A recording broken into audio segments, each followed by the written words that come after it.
ଯେତିକି ଆମେ ଅନୁମାନ କରୁଛୁ ଓମ୍ର ସେମିତି କିଛି ଭୁଲ ନଥିବ ବିକଜ ଓମ୍ ସହିତ ଆମେ ବହୁତ ଦିନ ହେଲାଣି ମିଶିଲାଣୁ। ଓମ୍ ବହୁତ ଭଲ ପିଲା।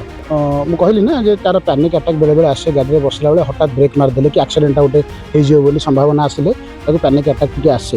ବାହୁବଳୀ ଦେଖେଇ ବୀରପଣିଆ ଦେଖେଇ ଗୋଟେ ଜୀବନ ନେଇଗଲେ ସେମାନେ କ'ଣ ଆଉ ଥରେ ସେ ମା କୋଳକୁ ତା ପୁଅଟା ଫେରେଇ ପାରିବେ? ଦେଖନ୍ତୁ ସେମିତି ବି ମୋ ଭାଇର ମୋର ବହୁତ ଥର ଝଗଡ଼ା ହେଇଛି। ତାର ଅର୍ଥ ନୁହେଁ କି ମୋ ଭାଇକି ମାରିଦେବି ଜୀବନରୁ। ମୋର ଆଉ ଚାକିରି କରିବାର ଇଚ୍ଛା ନାହିଁ। ମୁଁ ଚାକିରି କଲେ ଆଉ ବଞ୍ଚିପାରିବିନି। ମୁଁ ଏସବୁ କାମ କରିପାରିବିନି। ମୋଡ଼ା ଘଷା କରିପାରିବିନି।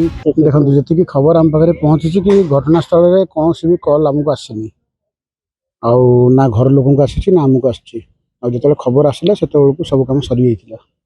କ'ଣ ଭାବୁଛନ୍ତି ଓମ୍ କାହିଁକି, ଯେହେତୁ ତୋର ଗୋଟେ ସାଙ୍ଗରେ ଯାଉଛୁ, ଗୋଟେ ଯେମିତି ସାଙ୍ଗ ବିପଦର ହିଁ ବନ୍ଧୁ ହିଁ ପ୍ରକୃତ ବନ୍ଧୁ, ତେଣୁ ଏ ବିପଦରେ ସମୟରେ ପଡ଼ିଲା ବେଳେ ସେ ଟିକେ ସାଙ୍ଗମାନଙ୍କୁ ଫୋନ୍ କରିବା କଥା କି ଘରକୁ ଫୋନ୍ କରିବା କଥା, କିଛି ନ ଜଣେଇକି ଯେମିତିକି ଲାଗୁଛି ହଁ ସେ ତାର ଓମ୍ର କହିବା କଥା କି ସିଏ ଫୋନ୍ କରିକି ଜଣେଇଥିଲା, ଯଦ୍ୱାରା କି ତାଙ୍କର ଭାଇ ଆଉ ତାଙ୍କର ମାମୁଁ ଯିଏ ଯାଇ ପହଞ୍ଚିଥିଲେ, କିନ୍ତୁ ଘଟଣାସ୍ଥଳରେ ତ ଆମେ ନଥିଲୁ। କେତେବେଳେ କ'ଣ ହେଇଥିଲା ଆମେ ବି ଜାଣିନୁ।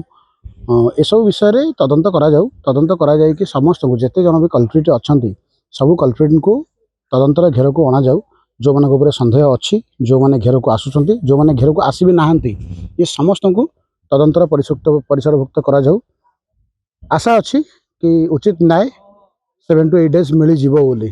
ଯଦି 7 to 8 days ଉଚିତ ନ୍ୟାୟ ନ ମିଳିଲା ଓଡ଼ିଶା ବନ୍ଦର ଡାକରା ନିଶ୍ଚୟ ଆସିବ। ଦେଖନ୍ତୁ ଯେତେବେଳେ ସୌମ୍ୟକୁ ଏମିତି ନିର୍ମମ ହତ୍ୟା କରାଯାଇଛି, ଓମ୍ର ଟିକେ ମାନେ ଖଣ୍ଡିଆ ହେଇନି, ସନ୍ଦେହ ଲାଗୁନି ଗୋଟେ ଜଣକୁ ବାଡ଼େଇଲା ଆଉ ଗୋଟେ ଛାଡ଼ିଦେଲେ?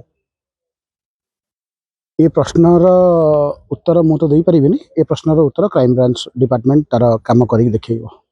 ଆଉ ଆଜି ହେଉଛି ଏକାଦଶ, କାଲି ବି ଦଶା ଯାଇଥିଲା, ଲାଗୁଛି ଓମ୍ ଆସିବ ବୋଲି? ହଁ, ଓମ୍ ତ ପ୍ରେଜେଣ୍ଟ ଅଛି, ସବୁ କାମରେ ଓମ୍ ସହାୟତା କରୁଛି, ପ୍ରେଜେଣ୍ଟ ଅଛି। କିନ୍ତୁ କେଉଁଠି ନା କେଉଁଠି ଆପଣମାନଙ୍କ ମନ ଭିତରେ ଯେଉଁ କୋଶ୍ଚିନ୍ ଆସୁଛି ସେ କୋଶ୍ଚିନ୍ ଆମ ମନକୁ ବି ଆସୁଛି। ଓମ୍ ବି ନିଜର, ଆଉ ଭାଇ ଯିଏ ଚାଲିଗଲା ସିଏ ବି ମୋ ନିଜର। ତେଣୁ କାହାକୁ କହିହେବନି କି କାହା ପାଇଁ କିଏ ଚାଲିଗଲା ବୋଲି। ଆଉ ଘଟଣାରେ ଯଦି ସତ୍ୟ ଥାଏ, ଯଦି କେଉଁଠି ନା କେଉଁଠି ଓମ୍ର ବି ଭୁଲ ଥାଏ, ତାହେଲେ ତାକୁ ବି ଦଣ୍ଡ ମିଳିବ। ଆଉ ଯେତିକି ଆମେ ଅନୁମାନ କରୁଛୁ ଓମ୍ର ସେମିତି କିଛି ଭୁଲ ନଥିବ ବିକଜ ଓମ୍ ସହିତ ଆମେ ବହୁତ ଦିନ ହେଲାଣି ମିଶିଲାଣୁ। ଓମ୍ ବହୁତ ଭଲ ପିଲା। କିନ୍ତୁ ଯଦି ତା ଭିତରେ ସେମିତି କିଛି ଥିବ, ତା ଅନ୍ତର ଭିତରେ ସେମିତି କିଛି ଜିନିଷ ସେ କରେଇଥିବ, ତାହେଲେ ସାମ୍ନାକୁ ଆସିବ, ଦୋଷୀ ନିଶ୍ଚୟ ଦଣ୍ଡ ପାଇବ। ଓମ୍ ଯୋଉ କହୁଛି ମୋତେ ତ ବେକ ଚାପି ଦେଉଥିଲା, ଏଇଟା କ'ଣ ଲାଗୁଛି ସେ ଚାପିଥିବ ବୋଲି?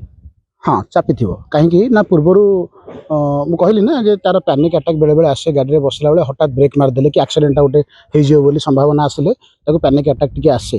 ବିକଜ ସେ ହେଭି ଏକ୍ସରସାଇଜ କଲା ମାନେ ତାକୁ ପ୍ୟାନିକ୍ ଆଟାକ୍ ଆସେ। ତ ସେ ମେ ବି ସେମିତି ହେଇଥାଇପାରେ ଯେ ତାକୁ ସେଇ ଟାଇମ୍ରେ ପ୍ୟାନିକ୍ ଆଟାକ୍ ଆସିଛି ଆଉ ସେ ତାକୁ ମାଡ଼ି ବସିଛି।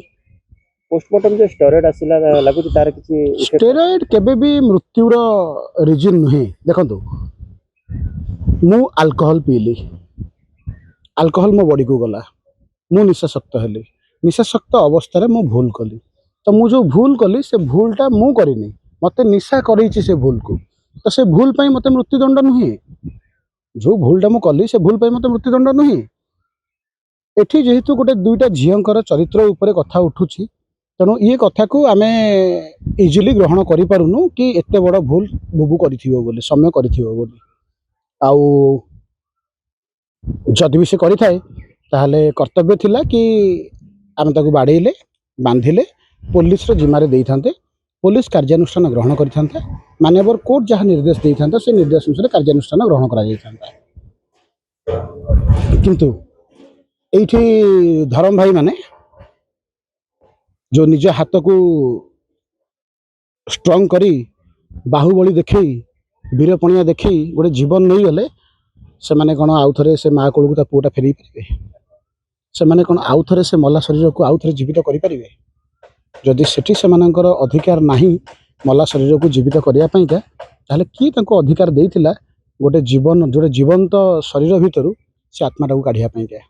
କିଏ ଅଧିକାର ଦେଇଥିଲା? ଓମ୍ର ସୌମ୍ୟର ମଝିରେ ଝଗଡ଼ା ହେଇଥିଲା ଜିମ୍କୁ ନେଇକି, ଲାଗୁଛି ସେମିତି କିଛି? ଦେଖନ୍ତୁ, ସେମିତି ବି ମୋ ଭାଇର ମୋର ବହୁତ ଥର ଝଗଡ଼ା ହେଇଛି। ତାର ଅର୍ଥ ନୁହେଁ କି ମୋ ଭାଇକି ମାରିଦେବି ଜୀବନରୁ। ତ କୌଣସି ପ୍ରକାରର ପୂର୍ବ ଝଗଡ଼ାକୁ ସୂତ୍ର କରିକି ଏ ଘଟଣା ଘଟିଛି କି ଯେମିତିକି ମୁଁ କହିଲି ବଡ଼ ବଡ଼ ଅଫିସରମାନେ ଏଥିରେ ଇନଭଲ୍ଭ ଅଛନ୍ତି କି କୌଣସି ପ୍ରକାରର ଜିନିଷ ଆ ଭିତରେ ଥାଇପାରେ ଏସବୁର ତଦନ୍ତ ଡିପାର୍ଟମେଣ୍ଟ କରିବା ଦରକାର। ଆଉ ଡିପାର୍ଟମେଣ୍ଟ ଉପରେ ଏ ପର୍ଯ୍ୟନ୍ତ ଆମେ ଭରସା କରିକି ଅଛୁ, ବଟ୍ ସେ ଭରସାର କିଛି ଲାଭ ଏ ପର୍ଯ୍ୟନ୍ତ ହେଇନି। ଯେଉଁଠି 60-70 ଲୋକ ଗୋଟିଏ ନିରୀହ ଲୋକକୁ ବାଡ଼େଇକି ମାରୁଛନ୍ତି, ହସୁଛନ୍ତି, ମାରିବା ସହିତ ହସୁଛନ୍ତି। ଯେମିତି ଆପଣ ଶୁଣିଥିବେ ଯେ ଯେଉଁ ଜାଗାରେ କାହାକୁ ଜଣକୁ ଦଣ୍ଡ ଦିଆଯାଏ ଆଉ ସେ ଦଣ୍ଡ ପାଇବା ପାଇଁ ଉପଯୁକ୍ତ ଥାଏ, ତ ସେ ଜାଗାରେ ନିର୍ମମ ଭାବରେ ହତ୍ୟା କରାଯାଏ। ବଟ୍ ସେ ଯେଉଁ ନିର୍ମମ ଭାବରେ ହତ୍ୟା କରାଯାଏ ତା ପାଇଁକା ମାନବ ଅଧିକାର ହିସାବରେ ଆମର ସେ ଅଧିକାର ନାହିଁ। ସେ ଅଧିକାର ଆମେ ମାନ୍ୟବର ହାଇକୋର୍ଟକୁ ଆଉ ଆମର ଆଇନ ଶୃଙ୍ଖଳାକୁ ଆମେ ସମ୍ପୂର୍ଣ୍ଣ ରୂପରେ ଟେକି ଦେଇଛୁ। ତାପରେ ଯଦି ମଣିଷ ଏଇଭଳି ନୃଶଂସ ଭାବରେ କାମ କରିଚାଲିବ ତାହେଲେ ଓଡ଼ିଶା ନମ୍ବର 1 ତ ହେଇଗଲାଣି। କୋଉଥିରେ ଓଡ଼ିଶା ବର୍ତ୍ତମାନ ଆମର ରେପ୍ କ୍ରାଇମ୍, ଆମର ମର୍ଡର, ଏସବୁରେ ନମ୍ବର 1 ହେଇଗଲାଣି। ଏଥିରେ କୌଣସି ସନ୍ଦେହ ନାହିଁ। ବାରମ୍ବାର ଗୋଟିଏ ଘଟଣା ବାଲିଅନ୍ତାରେ ଘଟିଲା। ବାଲିଅନ୍ତାରେ ଘଟିବା ପରେ ଆପଣ ଦେଖିଥିବେ ଯେ ବ୍ୟାକ୍ ଟୁ ବ୍ୟାକ୍ ଗୋଟେ ପରେ ଗୋଟେ ଘଟଣା ଘଟି ଚାଲିଛି। ଯଦି ଆଇନ ଶୃଙ୍ଖଳାର ବ୍ୟବସ୍ଥା ସେତିକି କଡ଼ା ଥାନ୍ତା ହୁଏତ ଏମିତି ବ୍ୟାକ୍ ଟୁ ବ୍ୟାକ୍ ଘଟଣା ଘଟନ୍ତାନି। ଲୋକଙ୍କ ମନ ଭିତରେ ଆଇନ ପ୍ରତି ଆଉ ଭୟ ନାହିଁ, ସମ୍ମାନ ନାହିଁ। ଆଉ ତାର ଗୋଟିଏ ମାତ୍ର ରିଜନ୍, ଇଏ ଆଇନ ଶୃଙ୍ଖଳାକୁ ଚଲାଉଥିବା ଅପରେଟ୍ କରୁଥିବା ବଡ଼ ବଡ଼ ଅଫିସର ମାନେ, ଯେଉଁମାନେ ପିସି ଖାଇବା ପାଇଁ, ନିଜର ପକେଟ୍ ଗରମ କରିବା ପାଇଁ, ନିଜର ସ୍ୱାର୍ଥ ହାସଲ କରିବା ପାଇଁ, ନିଜର ଆତ୍ମ ସ୍ୱାର୍ଥ ପାଇଁ ସେମାନେ ଚୁପ୍ ରହିକି ପ୍ରଶୟ ଦେଉଛନ୍ତି ଏସବୁ ଜିନିଷ ଘଟିବା ପାଇଁକା। ଯେମିତି ସୌମ୍ୟଙ୍କ ମା କହୁଥିଲେ କି ମା ତୁ ବାରବାର ଚାକିରି କଥା କହୁଛୁ, ଯଦି ଚାକିରିକୁ ଚାହୁଁଛୁ ପୁଅ ଆଉଥରେ ଚାକିରି କରୁ ତାହେଲେ ତ ମୁଣ୍ଡ ଆସି ପଡ଼ିବ। ଏ କଥା ନିଶ୍ଚିତ ରୂପରେ ସେଇଟା ଖାଲି ମାଆକୁ ନୁହେଁ, ସେଇଟା ଆମକୁ ବି ସେ ବହୁତ ଥର କହିଛି ଯେ ମୋର ଆଉ ଚାକିରି କରିବାର ଇଚ୍ଛା ନାହିଁ, ମୁଁ ଚାକିରି କଲେ ଆଉ ବଞ୍ଚିପାରିବିନି, ମୁଁ ଏସବୁ କାମ କରିପାରିବିନି, ମୋଡ଼ା ଘଷା କରିପାରିବିନି, ଏସବୁ କାମ ସେ ବହୁତ ଆଗରୁ କହିଛି। ଇଭେନ୍ ସେ ସୁଇସାଇଡ୍ ଆଟେମ୍ପ୍ଟ କରିବା ପାଇଁକି ବହୁତ ଥର କହିଛି ଆମମାନଙ୍କ ଆଗରେ, ବଟ୍ ଆମେ ତାକୁ କଣ୍ଟ୍ରୋଲ କରିକି ରଖୁ। ହାଇପର ପିଲା ଯେହେତୁ ଦୁନିଆ ଟେନସନ୍ ନେଇକି ବଞ୍ଚୁଥିଲା, ପଇସା ପତ୍ରରେ ଫ୍ରଷ୍ଟ୍ରେସନ୍ ତ ଭରିକି ଥିଲା। ଫ୍ରଷ୍ଟ୍ରେସନ୍ କଥା କୁହନ୍ତୁନି, ଯଦି ପଇସା ବୁଡ଼ି ଯାଇଥିଲା ବହୁତ। ହଁ ଦେଖନ୍ତୁ, ମାନେ କେଉଁ ଜାଗାରେ ତାର ପଇସା ବୁଡ଼ିନି ମୋତେ କୁହନ୍ତୁ।